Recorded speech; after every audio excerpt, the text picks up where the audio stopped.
Hello friends, welcome to Sainika Sanjay Reddy retired air force. Friends, territorial ఆర్మీకి సంబంధించి notification వచ్చింది. ఫిజికల్ కూడా అపేర్ చేశారు. చాలా అంటే చాలా తక్కువ మంది సెలెక్షన్ అవ్వడం జరిగింది. యాజ్ యూజువల్ గా అందరికి తెలిసిన విషయమే, right?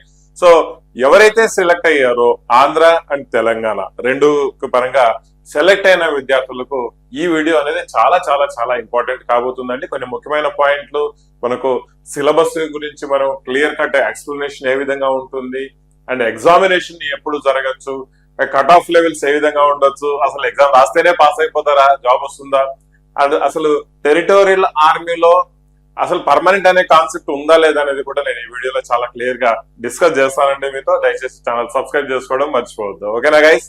So before that, territorial ఆర్మీకి సంబంధించి మంచి కోర్స్ ఒకటి మీకు సైనిక యాప్ లో అవైలబుల్ లో ఉందండి. ఎందుకంటే చాలా మందికి టెరిటోరియల్ ఆర్మీ గురించి మనకు స్పెసిఫిక్ గా ఎవరు కోర్సెస్ అనేది ఇవ్వడం లేదు, అండ్ ఈవెన్ ఆఫ్లైన్ లో కూడా స్పెసిఫిక్ కోర్సెస్ ఇవ్వడం లేదనమాట, రైట్? ఒకవేళ ఫర్ సపోజ్ మనమైతే ఆన్లైన్ ఇస్తున్నాము ఫర్ ఆర్మీ, మనకు అగ్నివీర్ లాగానే టెరిటోరియల్ ఆర్మీ కూడా మనకు కోచింగ్ అనేది ఇస్తున్నాము. సైనిక యాప్ డౌన్లోడ్ చేసుకోండి, right? For suppose if any condition లేదు, ప్రాపర్ గా మనము ఆఫ్లైన్ కే వెళ్లాల్సి వస్తుంది, సార్ ఆఫ్లైన్ లోనే మేము నేర్చుకుంటాము అంటే మన టెలిగ్రామ్ ఛానల్లో జాయిన్ అవ్వండి. కాంటాక్ట్ డీటెయిల్స్ ఆఫ్లైన్ ఎక్కడ ఉంది అనేసి కూడా నేను మీకు షేర్ చేస్తాను. దయచేసి మీరు ఆఫ్లైన్ కి వెళ్లే అవకాశం కూడా ఉంటుంది. అక్కడ కూడా మీకు బెస్ట్ గానే మీకు కోచింగ్ అనేది ఇవ్వడం జరుగుతుంది. బట్ యాజ్ ఆఫ్ నో సైనిక నుంచి అయితే ఆన్లైన్ కోచింగ్ అనేది ఇవ్వడం జరుగుతుంది. సో దయచేసి మంచి కోర్సు ఆన్లైన్ మీరు సైనిక యాప్ డౌన్లోడ్ చేసుకుని కోర్స్ అనేది మీరు తీసుకొని ప్రిపరేషన్ స్టార్ట్ చేసుకోవచ్చు. ఆల్రెడీ చాలా మంది కోర్సు ప్రిపరేషన్ లో ఉన్నారండి, ఓకేనా గైస్? సరే, మనం ఈ కోర్సులో నిజంగా అంటే యాజ్ పర్ ది సిలబస్ మీరు ప్రాపర్ గా మీకు ఎక్స్ప్లెయిన్ చేస్తుంది. ఈవెన్ టెస్ట్ సిరీస్ కూడా ఉంటాయి, గమనించాల్సిన విషయం, రైట్? సో ఇక్కడ మనము ఫస్ట్ థింగ్ మనకు ఎగ్జామ్ యొక్క సిలబస్ గురించి డిస్కస్ చేసుకుందాం. దేర్ ఆఫ్టర్ ఎగ్జామ్స్ ఎప్పుడు జరుగుతాయి, కట్ ఆఫ్ లెవెల్స్ ఏ విధంగా ఉంటే మీకు జాబ్ వస్తుందా రాదా అనేది కూడా నేను మీకు చాలా క్లియర్ గా తెలియజేస్తానండి, ఓకేనా గైస్? సో ఇక్కడ మనం చూస్తే టెరిటోరియల్ ఆర్మీకి సంబంధించి సిలబస్ గురించి మనం మాట్లాడుకుంటే ఎగ్జామినేషన్ ప్యాటర్న్ ఫస్ట్ మనం తెలుసుకోవాలి, రైట్? సో ఆబ్వియస్లీ ఈ యొక్క టెరిటోరియల్ ఆర్మీలో కూడా మనకు జనరల్ డ్యూటీ ఆర్మీ అనేది కామన్ గా ఉంటుంది కదా. ఫస్ట్ థింగ్, సార్ ఇది కోర్సు ఈ యొక్క జాబ్స్ పర్మనెంటా కాదా అంటే కొన్ని సంవత్సరాల క్రితము ఇవి పర్మనెంట్ కాకుండా ఉండే, ఒక 6 నెలల డ్యూటీ 6 నెలలు పేమెంట్ లేకుండా ఇంటి దగ్గర కూర్చో ఉంటారు. But right now conditions are changing అండి. మీకు పర్మనెంట్ గానే ఇచ్చే అవకాశం ఉంది, పర్మనెంట్ గానే మీరు వర్క్ చేసుకుంటారు, శాలరీ కూడా పర్మనెంట్ గానే వస్తూ ఉంటుంది. Rest all terms and conditions అనేది మనం జాబ్ లో జాయిన్ అయిన తర్వాతనే క్లారిటీ వస్తుంది అనమాట. బట్ యాజ్ ఆఫ్ నో మీకు పర్మనెంట్ జాబ్ గానీ మీరు కన్సిడర్ చేసుకోవచ్చు. మరి అంత తీసిపడేయాల్సిన జాబ్ అయితే కాదండి, ఓకేనా? It just like equal to army, okay? సరే, ఇక్కడ మనకు చూస్తే ఎగ్జామినేషన్ ప్యాటర్న్ లో మనం చూసుకుంటే 3 సబ్జెక్ట్స్ కామన్ గా మనం తెలుసుకోవచ్చు అండి. Topics general knowledge, right? Static GK పరంగానే ఎక్కువ క్వశ్చన్స్ అడగడం జరుగుతుంది. మెయిన్ తెలుసుకోవాల్సింది ఇవేరా బాబు. So general science, right? General గా మనకు అడిగే సైన్స్ 10th క్లాస్ బిలో ఉన్న క్వశ్చన్స్, డైరెక్ట్ గా పడే క్వశ్చన్స్ మనకు అడగడం జరుగుతుంది. మ్యాథ్స్ వచ్చేసి ఇది ఎలిమెంటరీ మ్యాథ్స్ అండి. 10th క్లాస్ కంటే కింద ఉన్న వాళ్ళు నేర్చుకునే దాన్ని మనం ఎలిమెంటరీ మ్యాథ్స్ అంటాము, రైట్? సో ఈ ఎలిమెంటరీ మ్యాథ్స్ ఈ 3 సబ్జెక్ట్స్ ఉంటాయండి.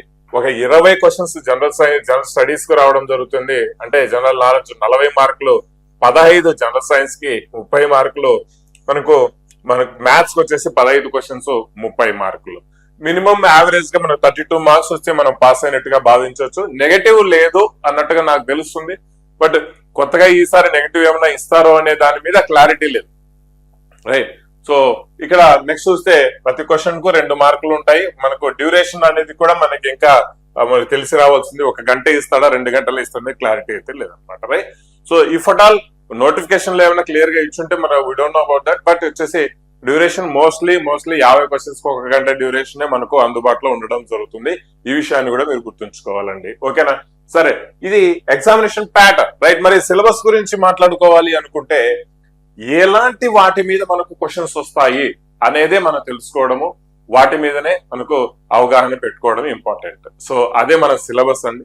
సిలబస్ లో ఏ క్వశ్చన్స్ మీద మనకు ఏ టాపిక్స్ మీద ఏ అంశాల మీద మనకు క్వశ్చన్స్ అడగడం జరుగుతుంది. ఫస్ట్ ఆఫ్ ఆల్ మీకు నేను క్లియర్ చేయాల్సింది ఒకటే, అగ్నివీర్ జీడీ ఏదైతే ఉందో, అగ్నివీర్ జీడీ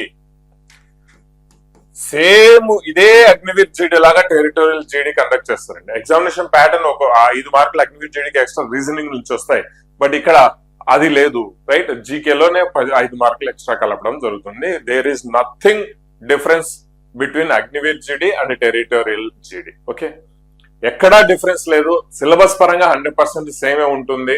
ఇంకా చెప్పాలంటే అగ్నివీర్ జీడీనే ఇంకొక స్టెప్ ఎక్కువగానే ఉండే అవకాశం ఉంటుంది.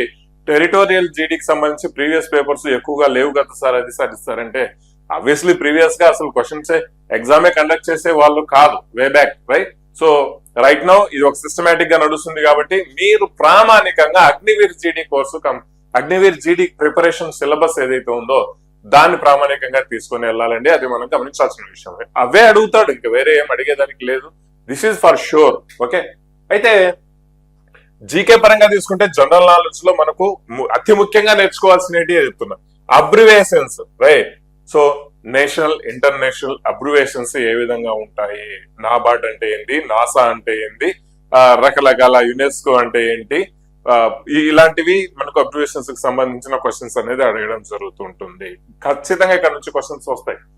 Sports and awards and prizes SSC GD అంత డెప్త్ గా పోవడానికి, రైట్? సో ఇక్కడ బేసిక్ గానే sports, terms, persons, awards, Olympics ఇలాంటివి బేసిక్ గానే క్వశ్చన్స్ అడుగుతాడు, డెప్త్ పోడు. ఓకేనా, రైట్? సో దేర్ ఆఫ్టర్ వచ్చేసి అవార్డ్స్ గురించి మనం మాట్లాడుకుంటే నేషనల్ అవార్డ్స్, అంటే నోబెల్ ప్రైజెస్ కానీ, లేదంటే గ్యాలంటరీ అవార్డ్స్ కానీ, భారతరత్న అవార్డ్స్ కానీ, పద్మశ్రీ ఇలాంటివి, వీటిని మనం నేషనల్ అవార్డ్స్ అని కూడా మనం చెప్పుకుంటా ఉంటాం అనమాట, రైట్? ఇక నోబెల్ ప్రైజెస్ ఇవి బాగా మీకు క్వశ్చన్స్ లో అడిగే అవకాశం ఉందండి, గుర్తుంచుకోవాలి. దేర్ ఆఫ్టర్ మనకు హిస్టరీ గురించి మాట్లాడుకుంటే వెరీ సింపుల్, ఇంపార్టెంట్ డేట్స్ గుర్తుపెట్టుకోవాలి, బ్యాటిల్స్ గుర్తుపెట్టుకోవాలి. ఇంకా అంతకంటే ఇక్కడ గుర్తుపెట్టుకోవాల్సిన అవసరం లేదు. మహా గుర్తుపెట్టుకుంటే ఇండియన్ హిస్టరీలో నేషనల్ మూవ్మెంట్ అంటే ఇండియన్ నేషనల్ కాంగ్రెస్ గురించి మనం గుర్తుపెట్టుకోవాలి, మహాత్మా గాంధీ చేసిన కొన్ని సంఘటనల గురించి గుర్తుపెట్టుకోవాలి. ఇవి గుర్తుపెట్టుకుంటే చాలు. చరిత్ర పరంగా మనం తీసుకుంటాం, ఎందుకంటే చరిత్ర అనేది చాటభారతం, అంత ప్రిపేర్ అయితే ఇంకేముంది, అసలు వర్కౌటే కాదు. మనకు ఎగ్జామ్స్ లో ఏం అడుగుతాడు అనేది ఇంపార్టెంట్, దాని ప్రకారం మనం ప్రిపేర్ అవ్వాలి. మనకి ఎగ్జామ్ కు షెడ్యూల్ ఎంత టైం ఉంది సార్ అనేది నేను మీకు తెలియజేస్తాను, ఎప్పుడు ఎగ్జామ్స్ జరిగే అవకాశం ఉందని కూడా. అసలు ఎగ్జామ్ రాస్తే జస్ట్ పాస్ అయితే జాబ్ వస్తుందా రాదా అనేది కూడా చెప్తాను. ఓకే, సరే. జియోగ్రఫీలో తీసుకుంటే ముఖ్యంగా మనకు అడిగేది సోలార్ సిస్టమ్, అర్త్ మీద అంటే శిఖరాలు ఎక్కువగా ఎక్కడున్నాయి, ఏ శిఖరాలు ఉన్నాయి, రైట్? డెజర్ట్స్ ఎక్కడున్నాయి, ఏ డెజర్ట్స్ పెద్దది, ఏ డెజర్ట్ చిన్నది, నదుల గురించి పెద్ద నది ఏది, చిన్న నది ఏది, ఎక్కడ పుడుతుంది, రైట్? లేక్స్ ఫేమస్ అంటే లేక్స్ అంటే ఫ్రెష్ వాటర్ లేక్ ఎక్కడ ఉంది, సాల్ట్ వాటర్ లేక్ ఎక్కడ ఉంది, ఇవన్నీ simple based on the very factual things అన్నమాట మనకు అడిగే క్వశ్చన్స్. ఓకే, క్వశ్చన్ పేపర్ తెలుగులో ఉండదు. ఫస్ట్ థింగ్, క్వశ్చన్ పేపర్ తెలుగులో ఉండదు, ఇంగ్లీష్ లోనే మీరు ప్రాక్టీస్ చేసుకోవాలా. మాకు ఇంగ్లీష్ రాదు సార్ అంటే పోయినట్టే, రైట్? నేర్చుకోవాలి. ఎవరి కోసం నేర్చుకుంటారు, రైట్? ఖచ్చితంగా నేర్చుకోవాలి. ఓకే, జియోగ్రఫికల్ టాలెంట్ అంటే అతి పెద్దది ఏంటి, చిన్నది ఏంటి, లాంగెస్ట్ ఏంటి, లార్జెస్ట్ ఏంటి, స్మాలెస్ట్ ఏంటి, ఇవన్నీ ఉంటాయి. ఇవన్నీ స్టాటిక్ జీకే కిందకి వస్తాయి. జియోగ్రఫీ పరంగా అవి నేర్చుకోవాలి తప్పకుండా, రైట్? పెద్దగా ఏం లేదు అబ్బా, మనం ఏదో సుమారుగా ఎత్తున్నా ఏదో అనుకుంటే పెద్దగా ఏం లేదు, ఆల్ అరౌండ్ ఒక బుక్ లాగానే ఉంటుంది అంతే, రైట్? టర్మినాలజీ గురించి మాట్లాడుకుంటే మనకు ఎకానమీలో ఏమేమి టర్మ్స్ వస్తాయి, ఇది మనకు అంత ఎక్కువగా మనకు అడగడు. ఐ కెన్ సే మీరు ఇది వదిలిపెడితేనే బాగుంటుంది. నెక్స్ట్ చూద్దాం, యునైటెడ్ నేషన్స్ ఆర్గనైజేషన్స్ గురించి చక్కగా తెలుసుకోవాలి, right? So Indian army forces గురించి, ఇండియా టౌన్స్ అండ్ స్టేట్స్, వాటి క్యాపిటల్స్ ఖచ్చితంగా నేర్చుకోవాలి కదా. ఇండియాలో ఎన్ని స్టేట్స్ ఉన్నాయి, క్యాపిటల్స్ ఏంటి, ఇవన్నీ, రైట్? ఇన్స్టిట్యూషన్స్, రీసెర్చ్ స్టేషన్లు, ఏ రీసెర్చ్ స్టేషన్ ఎక్కడ ఉంది, ఇస్రో ఎక్కడ ఉంది, యూసీఐఎల్ ఎక్కడ ఉంది, ఐసిఐసిఐ హెడ్ క్వార్టర్స్ ఎక్కడ ఉంది, రైట్? సో ఇలాంటివన్నీ హెడ్ క్వార్టర్స్, ఇన్స్టిట్యూషన్లు, వాళ్ళ రీసెర్చ్ స్టేషన్స్, ఇలాంటివి కామన్ గా మీకు అడుగుతూ ఉంటాడండి. వెరీ బేసిక్ లెవెల్లోనే ఉంటాయి, చాలా డెప్త్ పోరు, గుర్తుంచుకోవాలా, right? So next news agencies ఇవి పక్కన పెట్టేసేయండి. ఇక నెక్స్ట్ మెయిన్ గా అడిగేది ఇన్వెన్షన్స్ అండ్ డిస్కవరీలు. ఎవరు ఏం కనుక్కున్నారని ఒక 30 మంది 40 మంది ఉంటారు, అంతకంటే ఎక్కువ ఉండదు. ఇన్వెన్షన్స్ అండ్ డిస్కవరీలు ఎవరు ఏం కనుక్కున్నారనేది మనకు చెప్పడం జరుగుతుంది. ఖచ్చితంగా ఇలాంటివి మనకు క్వశ్చన్స్ లో అడుగుతుంది. సిలబస్ గురించి అవగాహన లేకుండా ఊరికే వట్టి చదువులు బట్టి కొట్టి చేస్తే వచ్చేదేం లేదు మాకు. సిలబస్ గురించి ప్రాపర్ గా ఫస్ట్ అవగాహన చేసుకోవాలి. ఈ వీడియో ఒకసారి కాకపోతే 2 సార్లు, అర్థం కాకపోతే 3 సార్లు అయినా వినండి, కానీ ఏం చెప్తున్నారు సార్ అనేది మాత్రం ఖచ్చితంగా వినాలండి. ఇప్పుడు టెరిటోరియల్ ఆర్మీలో ఎగ్జామ్ వరకు సెలెక్ట్ అయిన ప్రతి క్యాండిడేట్ కు ఇప్పుడు ఇక్కడ life and death matter time అనమాట. ఈ ఎగ్జామ్ పాస్ అయితే జాబ్ లేదంటే ఇంటికి పోవడం మళ్ళీ, రైట్? ఈ విషయాన్ని గుర్తుపెట్టుకోవాలి. అందుకే చాలా పర్ఫెక్ట్ గా సిలబస్ గురించి చూసుకొని మీరు ప్రిపేర్ అవ్వాలి. ఓకే, నెక్స్ట్ పాలిటీ పరంగా తీసుకుంటే రాజ్యాంగం గురించి, కాన్స్టిట్యూషన్ అంటే రాజ్యాంగాన్ని, దాంట్లో వచ్చి కొన్ని బిట్స్ పడతాయి. ఓకే, సరే. దాని తర్వాత రిలీజియస్ కమ్యూనిటీస్ అని, సిక్కులు ఏ టెంపుల్ ను పూజిస్తారు, ఏ గురువును పూజిస్తారు, ఎంతమంది గురువులు, హిందూస్ కు సంబంధించిన పవిత్రమైన బుక్ ఏది, ఇలాంటి కొన్ని ఫ్యాక్చువల్ థింగ్స్ ఉంటాయి. వాటిని రిలీజియస్ కమ్యూనిటీస్ కి సంబంధించి మనం కన్సిడర్ చేసుకోవచ్చు. అతి ముఖ్యమైన డేస్, ఇంపార్టెంట్ డేస్, ఖచ్చితంగా మీకు క్వశ్చన్స్ పడతా ఉంటాయి ఇంపార్టెంట్ డేస్ గురించి. బుక్స్, ఎవరు ఏ బుక్స్ రాశారు అది ఇంపార్టెంట్. ఇక హూ ఇస్ హూ అంటే అపాయింట్మెంట్స్ అన్నమాట. అపాయింట్మెంట్స్, నియామకాలు. అపాయింట్మెంట్ అంటే నియామకాలు. ఇది ఖచ్చితంగా మీకు అడిగే క్వశ్చన్స్, నియామకాలు. ఇప్పుడు వచ్చే 20 క్వశ్చన్స్ లో ఇవన్నీ ఖచ్చితంగా మీకు రావాల్సిన క్వశ్చన్స్ అండి, గుర్తుంచుకోవాలి. బేస్డ్ ఆన్ ఇది కాకుండా ఇంకా ఎక్కడి నుంచి అడిగినా కూడా మేము అడగచ్చు, మీరు క్వశ్చన్ అడిగేదానికి లేదు అన్నారనమాట. బట్ ఈ వీటిల్లోంచి మాక్సిమం క్వశ్చన్స్ పడతాయి. ఇవి స్టాటిక్ జీకే కిందకి వస్తాయండి. ఎక్కువగా చరిత్రలో ఎక్కువ క్వశ్చన్స్ అడగడు, పాలిటీలో ఎక్కువ అడగడు. అన్ని బేస్డ్ ఆన్ స్టాటిక్ జీకేనే. స్టాటిక్ జీకేలో మీరు ప్రాపర్ గా చదువుకున్నారు. ఇప్పుడు ఆర్మీకి, అగ్నివీర్కు, టెరిటోరియల్ ఆర్మీకి, ఇవన్నీకి ఏం దానికి సపరేట్, దీనికి సపరేట్ స్టాటిక్ జీకే లేవండి. అన్ని ఒకటే ఉంటుంది. ఆ రెండింటికి ఒకటే లెవెల్, ఒకటే స్టాండర్డ్, ఒకటే కైండ్ ఆఫ్ క్వశ్చన్స్ అడగడం జరుగుతుంది. ఈ విషయాన్ని మీరు చక్కగా గుర్తుంచుకోవాలి. ఓకేనా? సరే, చూద్దాం అబ్బా.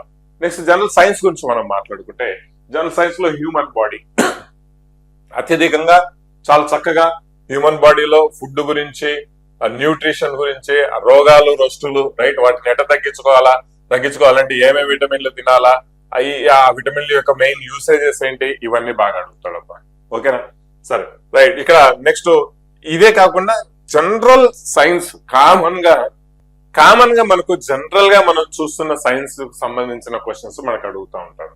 సార్ అవన్నీ ఏం సార్ అంటే ఇక్కడైతే నేను చెప్పలేను, కోర్సు చాలా చక్కగా నేను చెప్పిన్నా. ఓకే, నెక్స్ట్ చూద్దాం. మెడికల్ టర్మ్స్ గురించి, సైంటిఫిక్ టర్మ్స్ గురించి మనకు కొన్ని క్వశ్చన్స్ అడుగుతారు.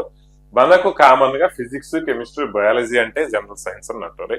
ఇందులో ఉన్న బేసిక్ క్వశ్చన్స్ మీకు క్వశ్చన్స్ అడగడం జరుగుతుంది. ఓకే, పీడిఎఫ్లు కూడా మెయిన్ కోర్సులో చాలా చక్కగా నేను చేసి పెట్టామండి. దయచేసి కోర్సు ఈజ్ వండర్ఫుల్, మీకు చాలా బాగా పనికొస్తుంది. రైట్, తీసుకున్నారు అంటే మాత్రం సక్సెస్ గ్యారంటీ అనే కాన్సెప్ట్ లో నేను చెప్పగలను. Okay, right. సరే, మరి దీని తర్వాత మనం మాట్లాడుకుంటే ఈ యొక్క మామూలుగా జనరల్ సైన్స్ లో బయాలజీ అనే దాని మీద ఎక్కువ కాన్సన్ట్రేట్ చేస్తాడండి. మిగిలిన వాటిని టాపిక్ వైజ్ మనం మాట్లాడుకుంటే వర్కౌట్ అవుతుంది. కామన్ గా జనరల్ సైన్స్ లో వచ్చే బిట్లు కాబట్టి మనము ఒక సెట్ ఆఫ్ 1000 బిట్స్ ఇలా ఉంటాయి కాబట్టి మనం వాటిని చదువుకున్నా కూడా అందులో వచ్చే క్వశ్చన్స్ రావడం అనేది కూడా గ్యారంటీ అనేది నేను చెప్తా ఉన్నాను. చాలా మందికి చూడండి అవగాహన సామర్థ్యం అనేది చాలా తక్కువ ఉంటుందబ్బా. చాలా మంది అంటే ఇలాంటి ఎగ్జామ్స్ కు ప్రిపేర్ అయ్యి, ఫిజికల్ ప్రిపేర్ అయ్యి, మెడికల్ అంటే రిటర్న్ ఎగ్జామ్ రాసుకునే వాళ్ళ కోసం కొంచెం అవగాహన సామర్థ్యం చాలా తక్కువ ఉంటుంది. కాబట్టి అందుకే నేను ధైర్యంగా ఇవి ప్రిపేర్ అవ్వండి అని ఒక ధైర్యాన్ని ఇచ్చే ప్రయత్నం అయితే చేస్తున్నాను, గుర్తుంచుకోవాలి. అంత లేకుండా అయితే వీటి మీద స్టడీ చేయకుండా అయితే నేను క్లాస్ చెప్పను కదా. స్టడీ చేయకుండానే నేను డైరెక్ట్ గా మీకు చెప్పను. ఓకేనా? ఫస్ట్ నా కాన్ఫిడెన్స్ తెచ్చుకున్న తర్వాతనే నేను మీకు కాన్ఫిడెన్స్ ఇవ్వగలను అనేది గుర్తుంచుకోవాల్సిన విషయం. ఓకే, మ్యాథమెటిక్స్ అంటే ఇది ఎలిమెంటరీ మ్యాథ్స్ అని చెప్పుకోవాలి. మ్యాథమెటిక్స్ అంటే ఇంటర్మీడియట్ ఇవన్నీ కాదు, జస్ట్ 10th క్లాస్ లోపల మనకు అడిగే క్వశ్చన్స్ ఎలిమెంటరీ మ్యాథమెటిక్స్. రైట్, ఏముంటాయి సార్? నెంబర్స్ గురించి, సంఖ్యా వ్యవస్థ, LCM, HCF, right. So decimal, ఫ్రాక్షన్లు, రైట్. సో స్క్వైర్ రూట్లు, వర్గాలు, ఇవన్నీ పర్సెంట్, శాతాలు, యావరేజ్లు, రైట్. సో సగటులు అంటారు, right. Ratio, proportions, right. Partnership, profit and loss, ఇవి కామన్ గా మీకు మ్యాథమెటిక్స్, అర్థమెటిక్ లో అడిగే క్వశ్చన్స్. యూనిటరీ మెథడ్ అని, time and work, distance, simple interest, compound interest. మహా అడిగితే నెక్స్ట్ వచ్చేసి మెన్సురేషన్ మీద మిమ్మల్ని క్వశ్చన్స్ అడుగుతాడు. మెన్సురేషన్ లో కూడా ఒక సెట్ ఆఫ్ ఫార్ములాస్ ఏ ఉంటాయి. అగ్నివీర్ జీడికి ఏ విధంగా మీకు మెన్సురేషన్ చదవాల్సి వస్తుందో సేమ్ ఇక్కడ చదువుకోవాలి. వన్ వే నేను చెప్పాలంటే చూడండి, అగ్నివీర్ జీడీకి ఏది ప్రిపేర్ అవుతున్నారో 100% అదే ప్రిపేర్ అవ్వండి. There is no other option for that. అది నేను చాలా క్లియర్ గా చెప్తున్నాను. ఇంకా క్లియర్ గా చెప్పాలి, నేను మీకు ఇచ్చే కోర్సు కూడా అదే. అందులో వచ్చేసి మీకు బేసిక్ కాంటెంట్ తో పాటు ఎక్స్ప్లెనేషన్ క్లాసెస్ తో పాటు టెస్ట్ సిరీస్ లు ఉంటాయి. అండ్ ద మోస్ట్ ఇంపార్టెంట్, నేను చెప్పాను కదా ఈ పీడిఎఫ్ లోంచి వస్తాయి ఇట్లా ఇక్కడ ఈ క్వశ్చన్స్ ఇవి వస్తాయని, ఆ క్వశ్చన్స్ కూడా దాదాపుగా ఒక 4000 క్వశ్చన్స్ మీకు ఆ కోర్సులోనే నేను మీకు ప్రొవైడ్ చేస్తున్నాను. ఎవరైతే టెరిటోరియల్ ఆర్మీకి ప్రిపేర్ అవుతూ ఇంకా కోచింగ్లు అక్కడ ఇక్కడ పోవాలని ఇబ్బంది పడుతూ ఉన్నారో మీరు సందేహపడాల్సిన అవసరం లేదు. ఆన్లైన్ కోచింగ్ క్లాస్ కావాలంటే సైనిక ఈజ్ ద బెస్ట్. ఈ వీడియో కాస్త చేయడానికి లేట్ అయింది కానీ బట్ ద పర్ఫెక్ట్ వేలో ప్రిపేర్ అవ్వాలంటే సైనిక ఈజ్ ద బెస్ట్ అనమాట. రైట్, తక్కువ ప్రైస్ లోనే మీకు మంచి కోర్స్ ఉంది, అవకాశాన్ని పోగొట్టుకోవద్దండి. ఓకేనా? అండ్ మీకు మీ కోర్సులోనే గైడెన్స్ క్లాసెస్ అనేది కూడా ఇవ్వడం జరుగుతుంది. ఎగ్జామ్ లో ఎలా ప్రిపేర్ అవ్వాలి, ఎలా మీరు ఎగ్జామ్ క్వశ్చన్ పేపర్ అటెంప్ట్ చేయాలి అనే విధంగా. ఓకేనా? రైట్, ఇక పర్మనెంట్ కాన్సెప్ట్ మీద తీసుకుంటే ఆల్రెడీ నేను క్వశ్చన్ నేను చెప్పేశాను, ఖచ్చితంగా పర్మనెంట్ బేసిస్ అండి ఇవి. రెండోది ఎగ్జామ్స్ వచ్చేసి ఈ యొక్క టెరిటోరియల్ ఆర్మీకి సంబంధించిన ఈవెంట్స్ అయిపోయినా కూడా కొన్ని మెడికల్ రీమెడికల్స్ ఈ ఇష్యూస్ వల్ల కొన్ని ఈ డిసెంబర్ 15 వరకు ఇలాంటివన్నీ క్లియర్ అయిపోతాయి. బట్ దేర్ ఆఫ్టర్ 1 మంత్ అంటే జనవరి 15 ఆ టైంలో మీకు ఎగ్జామ్స్ జరిగే అవకాశం ఉంది. జనవరి సెకండ్ హాఫ్ లో ఎగ్జామ్ ఎప్పుడైనా జరిగే అవకాశం ఉంది. సెకండ్ హాఫ్ లో అంటే 15 తర్వాత నుంచి ఎగ్జామ్స్ ఎప్పుడైనా మీకు జరిగే అవకాశం ఉంది. జనవరిలోనే జరిగే ఛాన్సెస్ 99% ఉన్నాయన్నమాట. రైట్, ఫిబ్రవరిలో రిజల్ట్స్ కూడా వస్తాయి. ఓకేనా? ట్రైనింగ్ కూడా వదలలేండి మార్చ్ ఆ టైంలో సెలెక్ట్ అయితే. ఓకే, సో ఇది మనకు ఎగ్జామ్స్ కు సంబంధించి. రెండోది వచ్చేసి రాసిన ప్రతి ఒక్కరు పాస్ అవుతాడు సార్ అంటే చూడండి, ఈసారి మంచి వేకెన్సీస్ వచ్చాయి కానీ ఇక్కడ ఫిజికల్ లో చాలా తక్కువ మందినే సెలెక్ట్ చేసుకుంటూ ఉన్నారు. There is a logic for that, మనం చెప్పడం బాగుండదు, చాలా తక్కువ మంది ఇక్కడ సెలెక్ట్ చేసుకుంటున్నారు. సరే, ఇప్పుడు రేపు ఎగ్జామ్ ఉంది, ఎగ్జామ్ లో ఆల్రెడీ తక్కువ మందిని సెలెక్ట్ చేసుకుంటారు కాబట్టి కొన్ని చోట అసలు ఉండవలసిన వేకెన్సీస్ కంటే తక్కువ మంది సెలెక్ట్ అయినట్టు కూడా నాకు అనిపిస్తుంది. బట్ ఎగ్జామ్ రాసి 32 మార్కులు తెచ్చుకున్న ప్రతి ఒక్కడికి జాబ్ వస్తుంది అనేసి నేను చెప్పగలను. ఓకే, అందుకే ఎగ్జామ్ ప్రాపర్ గా ప్రిపేర్ అవ్వండి. రైట్, నేను 32 మార్కులు వస్తాయని మీరు 32 మార్కులకి ప్రిపేర్ అవ్వద్దురా, క్వశ్చన్ పేపర్ 100 మార్కులకు. రైట్, ఎగ్జామ్ ప్రాపర్ గా ప్రిపేర్ అవ్వండి, ధైర్యంగా ఉండండి, ఖచ్చితంగా మీకు జాబులు రావడం జరుగుతుంది. ఇక్కడ ఇంకా ఫెయిల్ అయ్యారంటే మీ కర్మ. రైట్, ఇంతవరకు వచ్చి అదేదో అంటారు కదా, ఆకాశం నుంచి పడి ఖర్జూరం చెట్టు మీద ఇరుక్కున్నారు అన్నట్టు అవుతుంది అనమాట. ఓకేనా? కింద పడాల్సిందే, బట్ ఖర్జూరం చెట్టు మీద ఇరుక్కున్నాడు. రైట్, వారికి గమ్యం కింద పడాలా. సరే, ఇట్స్ ఓకే. అయితే ఎగ్జామ్ లో మీరు మంచిగా మార్క్స్ రాసుకున్నారు, అది వెరీ ఇంపార్టెంట్.